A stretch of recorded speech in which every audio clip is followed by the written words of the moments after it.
Comment détecter l'utilisation de l'intelligence artificielle par les élèves? Un devoir parfait? Trop parfait?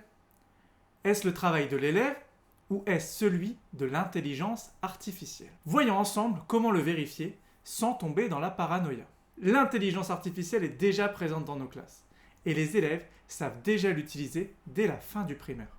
Mais il n'existe pas encore de bouton magique pour dire ça c'est de l'IA, ça ce n'en est pas. Les détecteurs donnent des indices, mais jamais de preuves fiables à 100%. Ce qu'il nous faut, c'est une méthode claire et adaptée à la réalité de nos classes. Bonjour à tous et bienvenue, je suis Ludovic, créateur de contenu autour de l'utilisation de l'intelligence artificielle en classe. Mon objectif aujourd'hui est de mieux aider les enseignants à appréhender les outils d'intelligence artificielle, et ça sans jargon ni prise de tête. Si le sujet de l'IA vous intéresse, n'hésitez pas à vous abonner en cliquant juste en dessous, et passons tout de suite au début de cette vidéo.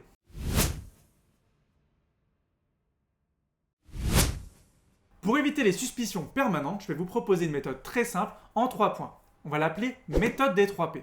Le premier P sera pour politique. Dès le départ, il faut être clair avec vos élèves. Est-ce que vous autorisez ou non l'utilisation de l'intelligence artificielle? Et si oui, dans quel contexte? Les élèves doivent absolument savoir ce qui est attendu d'eux. Par exemple, vous pouvez autoriser vos élèves à générer le plan avec ChatGPT, mais que ce soit derrière à eux de rédiger. Ou pour un autre devoir, vous pouvez utiliser la génération d'images pour illustrer le contenu d'un exposé, mais pas pour le rédiger. Et surtout, demandez-leur quels outils ils ont utilisés et de quelle manière. L'idée, c'est d'être dans la transparence et non dans la répression. Le deuxième P est pour processus. Ici, on s'intéresse au chemin et pas au résultat final. On peut consulter avec les élèves leur brouillon, leur carnet de notes ou leurs étapes intermédiaires. Même pour un devoir papier, un petit schéma ou un plan aide l'élève à réfléchir et nous permet de voir que tout n'a pas été généré en un seul clic avec l'IA. Quand tout arrive clé en main et sans trace du processus, on peut partir du principe que là, ça devient suspect. Et le troisième P, c'est pour produit. Là, on regarde le résultat final.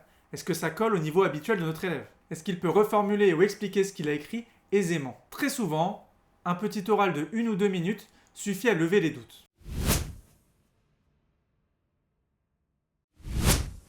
Voyons désormais quelques éléments qui vont nous permettre de repérer si oui ou non il y a eu utilisation de l'IA sur une génération de texte. Les signes les plus fréquents sont assez simples. Un style trop lisse, trop académique, des phrases qui se répètent et qui ressemblent à des listes, des formulations vagues, et souvent aucun exemple concret ou personnel. La présence de tirets quadratins qui ne sont jamais utilisés dans des écrits en France, ou des références très américano-centrées si votre élève utilise une IA américaine. Si vous avez un doute, n'hésitez pas à utiliser un détecteur d'IA, mais ils ne sont pas fiables à 100%, il faudra toujours réinterroger votre élève à l'oral derrière. Faites également attention à la surabondance de connecteurs logiques. Tout d'abord, ensuite, enfin, en conclusion. Il y a aussi des formules typiques de l'IA. Il est important de noter que, d'une part, d'autre part, de manière significative, en tant que tel, par conséquent. Un écrit beaucoup trop parfait peut aussi vous mettre la puce à l'oreille. Des formulations trop complexes, une ponctuation parfaite, aucune erreur d'orthographe. Donc on va analyser 2 travaux.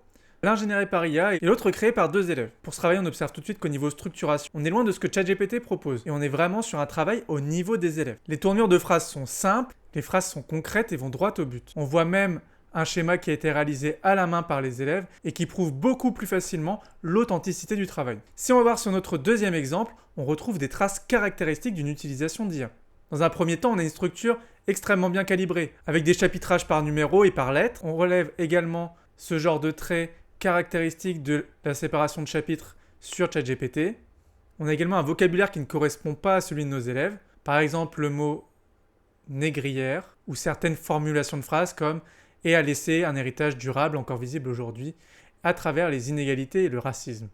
On voit ici des phrases trop complexes qui peuvent dissonner avec le niveau habituel de l'élève. Si malgré tout ça vous avez des doutes, vous allez directement pouvoir utiliser un outil pour identifier les traces d'IA potentielles. Pour ça, rendez-vous sur GPT-0. Vous allez pouvoir soit scanner le travail de vos élèves, soit directement l'upload. Donc on va l'upload. Et une fois chargé, on aura l'indication si oui ou non il y aurait de l'IA.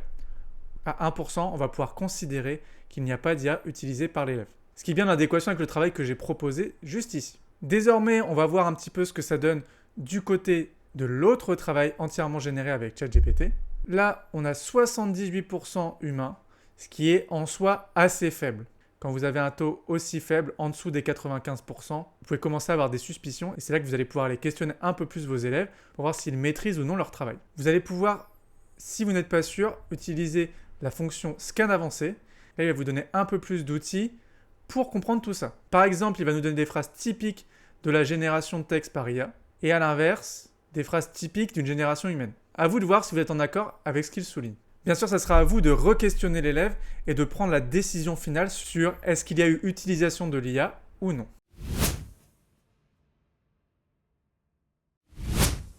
Avec les images, l'IA se trahit souvent par des détails incohérents. Des mains qui manquent de doigts ou qui en ont en trop, des objets tordus, des inscriptions illisibles, ou parfois à l'inverse, un style trop parfait, trop uniforme. Encore une fois, la clé reste simple, interroger l'élève sur le processus de création de cette image. Voici quelques éléments sur lesquels prêter attention si vous voulez savoir si une image est créée par l'IA. Vérifiez les mains et les doigts qui sont encore, pour certaines IA, mal générés. Des doigts trop longs ou en trop par exemple. Vérifiez également le visage qui pose beaucoup de problèmes. Des yeux asymétriques ou qui fuient, des dents ou un sourire étrange, des oreilles ou des bijoux qui disparaissent dans les cheveux, ou des membres supplémentaires. Vérifiez également les écritures en arrière-plan qui sont parfois négligées. Regardez si des éléments n'ont pas été dupliqués par erreur. Et vérifiez la cohérence dans l'image. Vous allez ensuite pouvoir utiliser un outil de vérification des images pour vérifier que celles-ci ne soient pas générées par IA. Elles vont vous donner un ordre d'idées, mais ne sont pas parfaites et sont à prendre avec des pincettes. On va commencer par analyser quelques images pour mieux comprendre ce qui peut nous faire penser qu'il s'agit ou non d'une IA. Tout d'abord, on observe encore certaines déformations, notamment sur la génération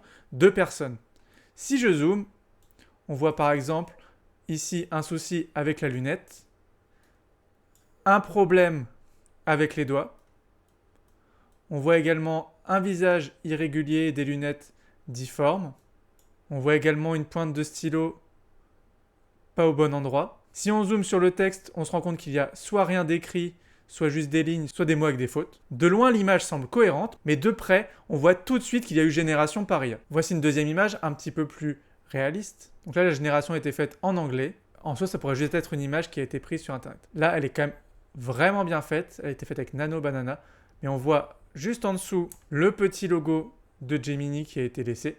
Et on voit également quelques petites imperfections de placement du texte qui aurait pu conduire à une amélioration de la lisibilité. Il va être beaucoup plus dur à détecter celui-ci. On a également cette image générée avec ChatGPT sur laquelle on remarque beaucoup plus facilement la génération par IA. Par exemple, America avec un S et un accent, donc ça n'existe pas. On a une partie de notre schéma qui finit en bleu juste en dessous sans raison. Des morceaux décentrés qui rendent difficile la lisibilité et certains problèmes avec des flèches. Par exemple ici, on a une flèche d'aucun côté et ici on a une flèche des deux côtés. Donc ensuite on va venir sur Decopy AI pour venir tester nos images. Donc on attend le chargement, ça peut prendre de quelques secondes à 1 minute. Une fois généré, on va avoir un score de probabilité d'IA. Bon, pour cette image, c'était pas trop difficile de reconnaître l'IA. Le logiciel ne s'est pas trompé, 100%. Il va même nous donner des éléments que l'on va pouvoir utiliser pour analyser notre image. Et on aura même la possibilité de télécharger le report. Au besoin, vous pouvez venir mettre le site en français, c'est juste là. Pour cette image, on a également un bon taux de détection, on a 80%, donc on peut très largement déduire qu'il s'agit d'une image créée par IA. Sur le même principe qu'avant, on a les différents éléments qui peuvent permettre de l'identifier. On voit que certaines fois, nous, comme l'IA, pouvons faire des erreurs. Par exemple, on a 4% de chance que ça soit généré par IA alors que c'est bien généré avec Nano Banana. Mais malheureusement, il ne sait pas encore reconnaître les générations par Nano Banana. On voit qu'il y a le moyen de tromper certains logiciels. Cependant, il y a quand même 4%, donc ça vaut le coup d'aller vérifier un peu plus loin. Car par exemple, si je prends cette image de cheval trouvée sur Internet, on voit bien que c'est une vraie photo, et là, aucun doute possible, il me met réelle image. Dès le moment où vous avez un petit pourcentage de probabilité qu'il y ait une génération par IA, n'hésitez pas à revérifier ou utiliser un autre logiciel pour compléter votre recherche.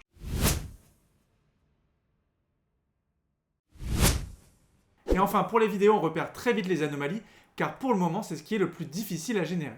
Observez les clignements des yeux qui sont parfois étranges. Pour VEO3, observez les lèvres qui sont parfois mal synchronisées avec la voix. Observez bien les arrière-plans qui peuvent parfois se déformer. Pour des IA avec génération de voix comme VEO3, écoutez bien les voix qui sont parfois monotones et qui peuvent donner un indice rapide sur la provenance de la vidéo. Observez également la qualité de l'image. Est-ce qu'elle est en adéquation ou non avec la production sur laquelle elle devrait être. Repérez tout détail déshumanisant. Des yeux qui clignent trop vite, un visage figé, des sourcils immobiles ou des mouvements beaucoup trop mécaniques. Observez également certaines postures qui peuvent paraître impossibles, des bras tordus ou même des gestes répétitifs et saccadés. Observez également les ombres et les lumières. Certaines ombres peuvent ne pas correspondre à l'image. Et observez tout type d'écriture. Comme pour l'image, c'est un vrai problème au niveau de la génération. En un petit coup d'œil, vous avez déjà une idée de ce que ça peut donner. N'hésitez pas à utiliser des outils de vérification pour vous rendre compte si oui ou non l'image a été créée par IA. Et enfin, on va regarder une vidéo générée par VEO3 et voir les différentes imperfections que l'on peut trouver. La première incohérence qu'on trouve, c'est une incohérence de qualité d'image en comparaison de l'installation du studio. On voit que l'image devant est très floue et même on voit qu'il y a une texture pixelisée alors que le fond est plutôt net. Tout ça peut nous mettre la puce à l'oreille, mais ce n'est pas évident non plus. Donc ce qu'on peut faire, c'est utiliser un logiciel pour vérifier tout ça. Donc pour la vidéo, j'utilise Deepware. Vous avez juste à venir copier-coller l'URL de votre vidéo ou directement importer un document. Donc l'IA a bien détecté que ça a été généré par une autre IA à 98%. Donc aucun doute possible à ce niveau-là, c'est bien une génération par IA. Donc si à l'inverse je décide d'utiliser une vraie vidéo pour tester, là il y a suspicion, il n'est pas sûr à 100%. Là c'est en effet pas l'IA qui l'a créé, c'est bel et bien une vraie image. Le problème étant les écritures qui apparaissent sur le visage de la personne. On peut se poser la question, mais tant qu'on n'est pas sur du rouge, c'est-à-dire plus de 90%, il n'y a pas à s'inquiéter. Deepware est vraiment spécialisé dans les deepfakes, c'est-à-dire la génération d'un autre visage par IA. Vous pouvez toujours utiliser des logiciels comme Reality Defender, Hive Moderation, SunCity Hi-Hay ou Microsoft Video Authenticator pour aller plus loin ou tester si d'autres vidéos sont faites avec l'IA.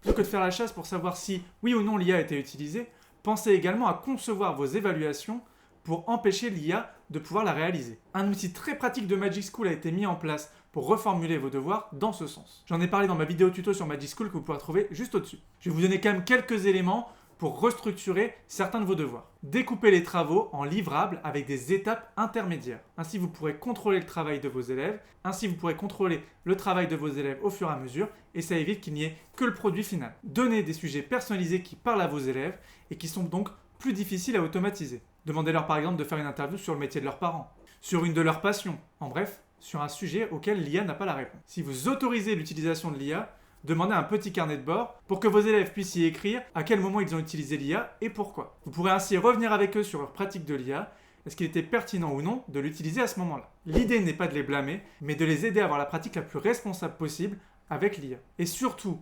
utilisez de l'oral, par exemple des mini-oraux pour contrôler la compréhension et la maîtrise du travail en cours. Alors comment savoir si un élève utilise l'IA? Il n'y a pas de solution magique. Les détecteurs donnent des indices.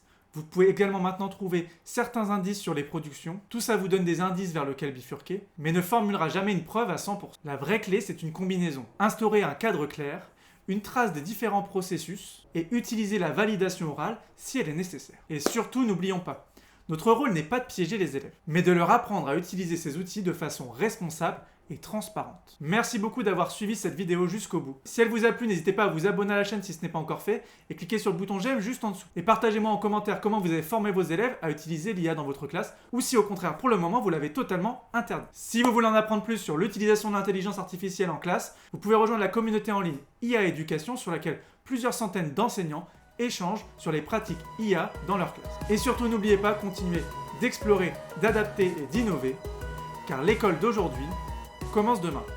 Ciao!